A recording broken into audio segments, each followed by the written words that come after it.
Thanks for listening to the Garage Gym Athlete podcast. If you want to learn more, go to garagegymathlete.com. You can learn about our training. Let us send you a copy of our book, The Garage Gym Athlete, or you can even get featured on the Garage Gym Athlete podcast. Thanks for listening.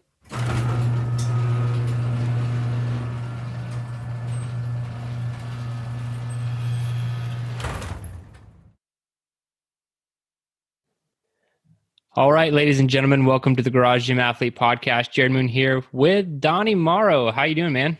I'm good. How are you? Good. I'm glad to have you on the podcast, and I'm going to give it to you right off the start here. If you just want to give us an introduction, who you are, what you do, how you train, and then also where are you from? Sure. Yeah, I'm from here in Memphis, Tennessee, and train in a spare bedroom. It's like a 12 by 13 room here. I don't even have a full garage. Typically do either shred or hard to kill track with Garage Gym Athlete. Been with you guys for coming up on a year in November. 2 grown kids. Been married for almost 25 years. Awesome, man. That's really great. You know, being around the training for that long and getting it done where you can. I see the ceiling fan in your training area right next to your rack, man. So it looks like you have a pretty awesome setup. So what is exactly your setup right now? What are you using in that space that you have? Yeah, so I've kind of collected all this stuff over the years and bought a lot of it used. I've actually worked out mostly from home for over 20 years. Oh, cool. So I've got a really cool rack. I got a great deal. I actually had a buddy that owned a CrossFit gym, and they had bought a lot of equipment from a school that was upgrading, and it was great equipment. He gave me a great deal on it, along with some extra Olympic weights, so it worked out really well. I do have some boxing equipment because I've done some mixed martial arts, jiu-jitsu, that kind of stuff. So I've got like a Weight Master bag, mitts, stuff like that. I've got a set of power box, goes from 15 to 85 pounds that I bought used, 2 Olympic bars, a separate pull-up tower, a couple medicine balls, trap bar, and then in another room, actually, I've got a Concept 2 rower and a bike erg. Wow, another room. So you're taking over the house, man. Yeah, so we're empty nesters now. I took my youngest to college a couple weeks ago, 3 weeks ago, and now I've got space to just put equipment all over the place. That's the dream. Yeah, I'm pretty far from that, but I'm assuming I'll just use all the rooms for gym equipment when that day comes as well. That's cool. Yeah, it's awesome. So two decades working out from home, man. What was the big reason you started that?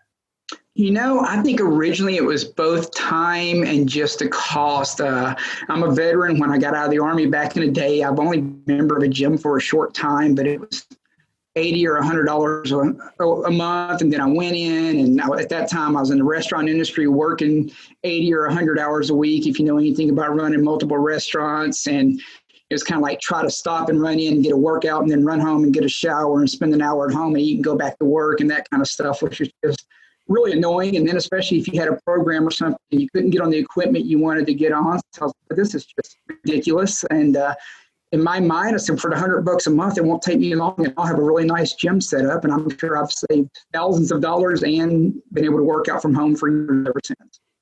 Yeah, it makes financial sense. And then the time saved is harder to calculate, but putting a dollar amount on that would be a huge value as well. And I think that's huge. Now, what are some of your goals right now? So my biggest goal right now, I'm actually recovering from bilateral hernia surgery. So here in the next 3 weeks, just it's been fun.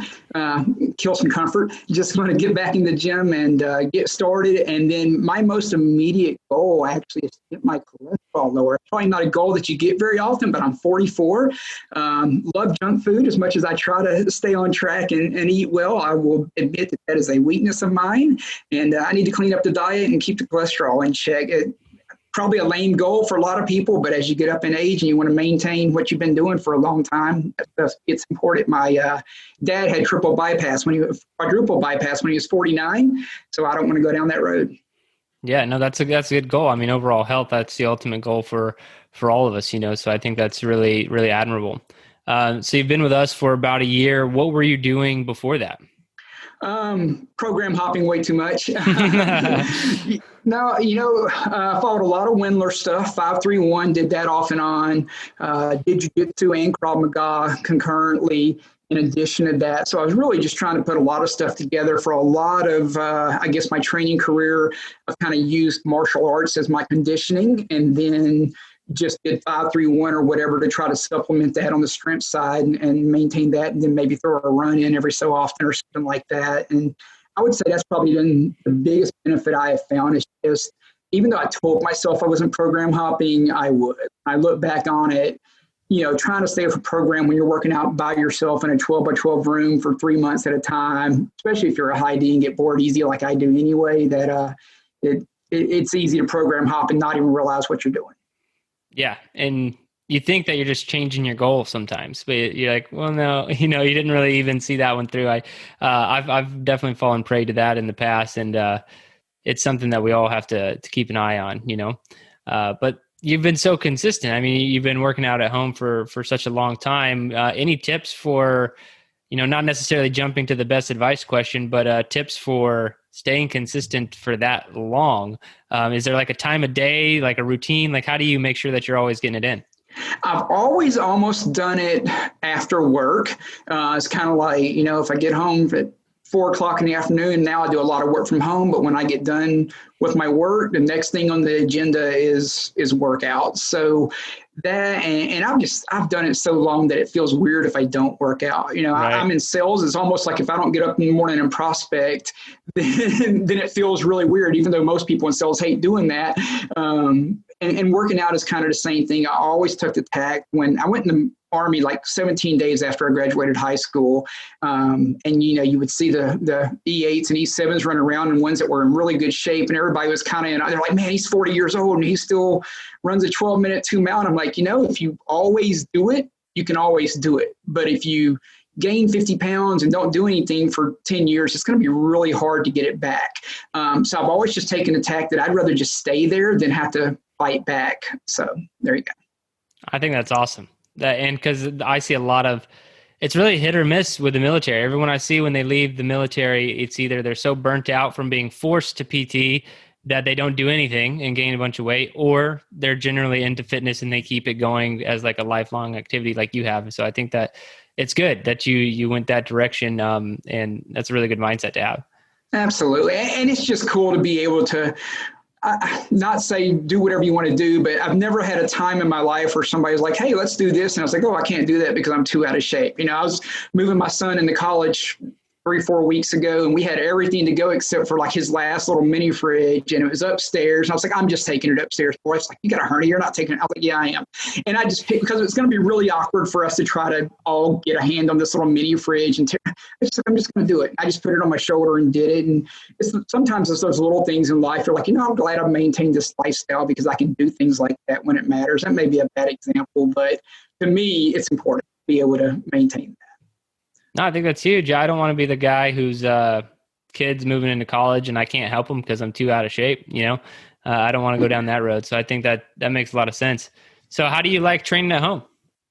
Overall, I love it. I get to do what I want. I get to do it whenever I want to do it. I've never been one that's good at getting up early. The only time I've ever gotten up early and worked out is when I was in the Army or on the police department, and I was made to do it. So other than that, I'm not a morning person, so I enjoy being able to work out whenever I feel like working out. It gets really hot here during the summer, so if I want to go running at night, do my workout later at night, I can do that. So overall, I love it. If there's any downside to working out at home, I feel like is over the years, maybe I've made more progress if I would have pushed myself harder or maybe completed work. It's very easy when you're at home, especially if you don't have programming, to say, oh, I've done 45 minutes. I'm tired. I'm a little bit sore from yesterday. That's enough. I don't need that last 15 minutes or whatever. So that's the only downside. Outside of that, I just think it's awesome. And I'll tell you, those doggone green dots on the team builder app, I'm goal oriented, and I'm like 45 minutes is on too. I a lot of times I would quit after 30 minutes if I'm running on board, but with this programming, I'm I got to get the green dots. I got to keep my commitment. I can't enter it into the app that I did that workout today unless I do it, because that's my integrity. So I probably make more progress this way by having something like that has that goal, even if it's just a green dot. It doesn't mean anything. It does to me. So I find that it helps me be able to complete the workouts, and it just adds that much more to the accomplishment of working out at home. Hey man, I think that green dot means everything. I think it's really important. Now, this is the fun stuff, man. What's the hardest workout you've ever done? I've been working out so long. I don't know what the hardest workout I've ever done necessarily is. It's probably something either martial arts or in the military or something, or some crazy day in police academy where we had the bear crawl across the driving track for an hour or something. But the most recent thing that I can really remember, that wasn't even necessarily the hardest workout, but the quarter-mile lunge test. I could barely walk or sit down or anything for a couple of days. I think I'll do a bike ride or something the next time that Meet Yourself Saturday comes up. So that's the worst soreness I have felt in a long time. So Yeah, that one's brutal. yeah. All right. In your opinion, what's the best activity for building mental toughness? Man, go do jujitsu. We have a saying that you have to be comfortable with the uncomfortable in jiu-jitsu, and it's just so hard. You go in there the first day and you think you're in shape, and you just get slaughtered because people who are less in shape than you, they're using leverage against you, and you're using all your muscles, and then you have to sit around for 30 minutes before you can even get in your car and drive.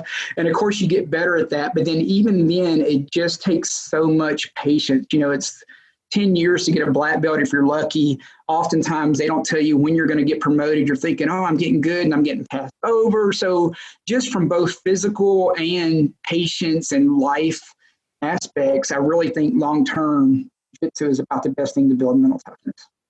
Yeah, I have some experience, not vast experience with some jiu-jitsu, and know that it takes a great deal of mental fortitude to just learn and be patient and be humble to be able to do those things. I think is a good lesson that can really slow things down for you and put things in perspective. Yeah, you have to enjoy the process. I'm very goal oriented, which makes it super hard for me because you're a white belt for a year and then you're typically a blue belt for 3 or 4 years. Well, in other martial arts, I have a black belt in Taekwondo, and it took like 3 years total to go from brand new to black belt. And now I'm like, I'm going to be this one belt for 3 or 4 years, and I don't know when I'm going to get promoted. I'm just going to show up and train and hope that y'all think I'm good enough at some point in time. That's why there's always so many jokes about how many blue belts quit in jiu-jitsu. And it's a tough belt to be because you're not necessarily that great that when a new white belt walks in the door that you can wipe the mat with him. So you still have to work hard with them, but you're also not good enough that everybody else can't beat you up. So it's a tough journey. That's why so many blue belts quit, just the mental aspect of it. Now, if you could only have one piece of equipment to train with for the rest of your life, what would it be? So we don't use these a lot, but it would be adjustable dumbbells. I can do anything with those, anything from deadlifts to whatever, weighted pull-ups to bench press. I mean, you can work everything with adjustable dumbbells. And you said you have the power blocks, right? I do. Bought them used, and I've had them a long time, and they've been great. That's awesome. Yeah, I'm really contemplating getting the power blocks for what you said. They're just so versatile, and just you can go up so much in weight now. They have so many selections that you can go up to. So I think it's a really cool piece of equipment that they've developed there. Absolutely. Now, this is the question Joe normally asks. I'll take a stab at it. So if you could be granted a wish, we could give you any piece of equipment for your home gym right now. What would you want? So I think someday I'm going to buy like a prowler sled. I've never used one.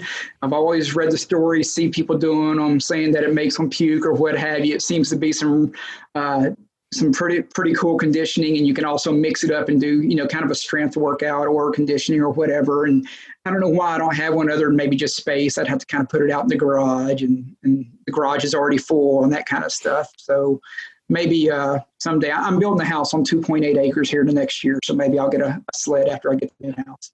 Yeah, that's plenty of space to be pushing a sled around. I think sleds are fun, man. I always used to use those in the military. We'd have like a field or something, and I had some good experience with a sled, so I know where that threshold is of like too fast, you're going to puke, and just right below that. And so that's normally where I'd keep the line. But any new person I would get to come train that day, they're great. You get to use the sled. And, they would just never know what's coming. It sneaks up on you so fast. Like you have no idea, because you actually don't feel bad when you're doing it. Like some exercises, you're like, this really sucks. But it all happens basically afterwards. It's like You can do like a hard 30 to 60-second effort, and then you stop and you're like, oh wait, something's not right, and it hits you after the fact. So yeah, let me know when you get that sled, and you could probably share some new hardest workout stories with that thing. There you go. Yeah, it'll be awesome. All right, there are a lot of garage gym athletes out there listening to this right now. What would your best advice for them be? Man, my best advice is just go for it. Whatever you're going to do it. Don't get older in life and wish you would have, should have, could have, right? So what I find, most of us regret the things that we do and we don't do in life versus the chances that we took and the things we went for, whether it's starting a business, whether it's achieving your physical goals or achieving another goal in career or whatever it is. Obviously, if you're selling crack or something, you might regret doing that. But for most of us that are good people, I think we regret the things that we didn't do more than the things that we did do. So take some chances and go all out. Don't just participate. I love that. I absolutely love that. All right, Donnie, thank you so much for your time, man. Thanks for being a garage gym athlete and sticking with the training as long as you have, getting those green dots. And yeah, man, I want to chat again when you get that new house built and the sled going and everything else. But really awesome 2 decades in the gym, crushing it. Again, thanks for being part of the community and being on the podcast today.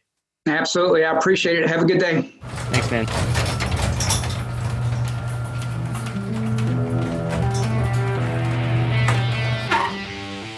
Ladies and gentlemen, welcome to the Garage Gym Athlete Podcast. I'm your host, Jared Moon. The Garage Gym Athlete Podcast is a result of my desire to build better humans, unequivocal coaches, and autonomous athletes. I've spent the last several years obsessing over program design, nutrition, and every other way you can optimize human performance. This podcast distills the latest scientific research with what I've learned and blends it with the not-so-scientific field of mental toughness. We are here to build you into a dangerously effective athlete. If you enjoy this podcast, you can find out more about our training at garagegymathlete.com. And if you want to pursue more into the field of coaching and programming, head to end-of-3fitness.com. Thanks for listening.